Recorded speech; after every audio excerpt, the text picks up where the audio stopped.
Believe it or not, throwing cars at a planet might be better for the planet than driving them on the surface, but it's hard to say for sure.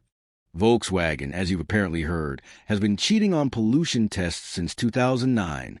Your car was made before they started cheating, but that doesn't actually mean it pollutes less. Since the 1970s, the U.S. has been tightening the rules around some of the exhaust gases that create smog, like nitric oxide. By the mid-2000s, when the latest round of standards kicked in, Volkswagen apparently decided it was too expensive to keep up without sacrificing performance.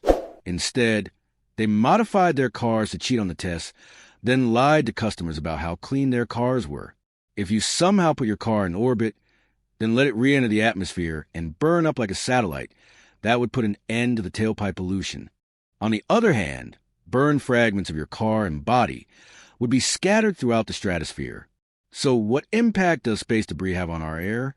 The surprising answer is that no one really knows. Roughly one major piece of space debris, like a satellite or a booster rocket, re-enters the atmosphere each day.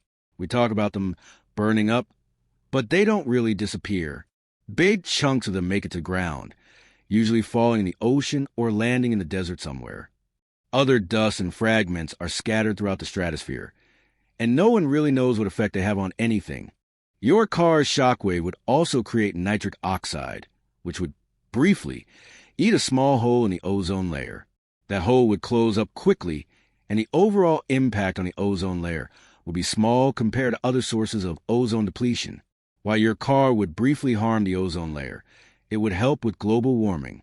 I don't know how long you expect to have your car, but if you drive it another 100,000 miles, it will emit about 20 or 30 tons of carbon dioxide.